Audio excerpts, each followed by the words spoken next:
anyone have any questions before we finish? No.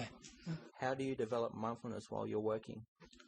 Your main aim is to cut off the mental proliferation that's always taking place, that kind of mental distraction that takes us away from the present moment. So if you're doing a job of work, any kind of task, your aim is to develop mindfulness on that task, that job of work. Place your attention on that job of work. Keep your thoughts and your focus of your awareness with that job of work.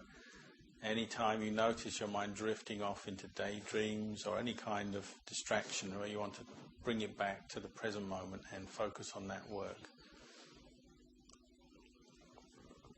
There was a question, what we call samutisacca, conventional reality is generated by karma.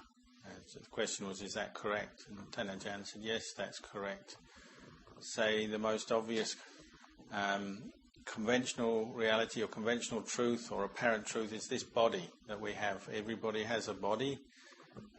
That's generated by karma from the past, that we're born into this world and we grow up. That's all karma affecting us and creating this body, and we use this body. It's all generated by karma. And that's the same for any realm of existence, whether it's a human realm, a heaven realm, Brahma realm, or hell realm, or animal realm.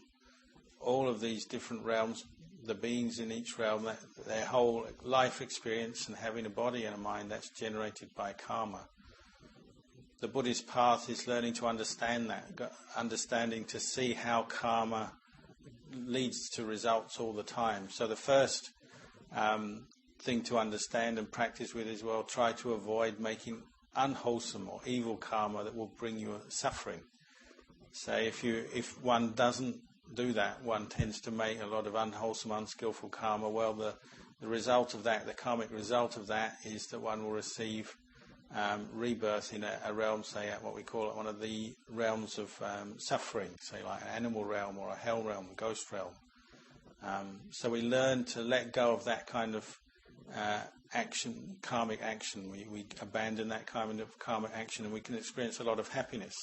We're still making karma, we're making good karma, and we're still subject to karma, affected by karma.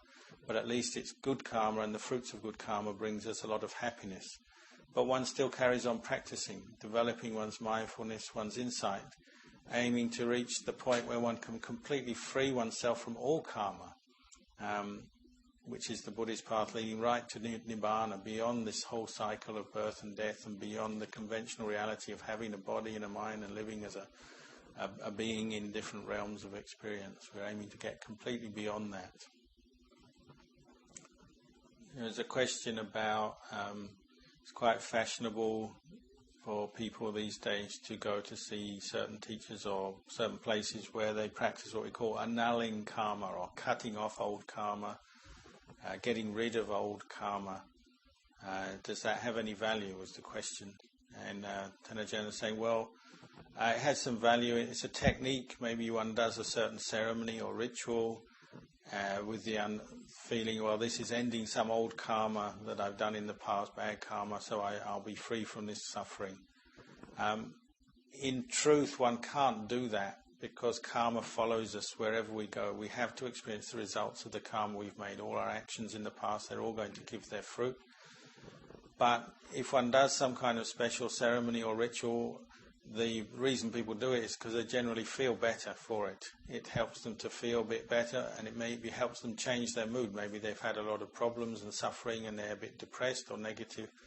They do some ceremony, they'll feel better for it, and that improvement in their state of mind can help them to go on and do more good things. So it can be of value in that sense, just stimulating people to be more skillful, to do more good in their lives, and gradually that will help them to improve. But in truth, we can't escape the fruits of our karma. We inherit all our karma. It follows us around wherever we go. So we should also remember that. There's a question about karmic debtors. Having made karma in the world, we tend to have this saying that we have our karmic debtors. That's beings maybe we know about, maybe we don't know about, who you might say are seeking payback, revenge, or seeking to harm us because we've harmed them in the past.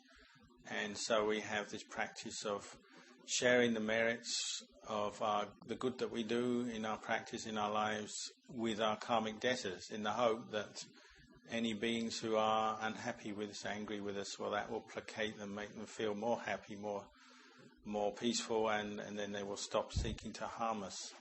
And so Tanajan has just explained, well, this is a valid practice. The way one does it is by improving one's own state of mind through the practice, particularly developing the practice of kindness, compassion, generosity, which brings up a lot of wholesome dhammas, wholesome states of mind. And as we experience that, we experience the happiness, the peace of that, then we direct our mind to share the fruits of our good practice and our happiness to any beings in any realms that we know of, that we don't know of, that we've harmed in the past. May they also share in that.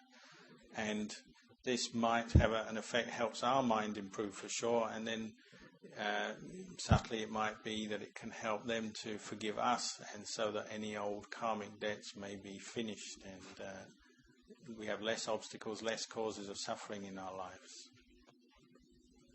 In the teaching of achieving emptiness and letting all conventions go, the things that are conventions in the Dharma sense, like Dhamma talks, things like this, do we have to let these go as well?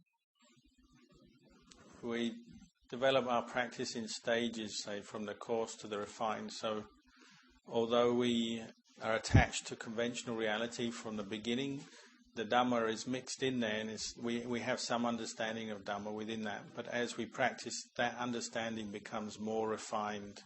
Our awareness, our insight, our knowledge and understanding becomes more refined, and gradually it takes us out of any delusions about the conventional reality. But they come together to start with. Right from the beginning, the Dhamma is with conventional reality. They're both together.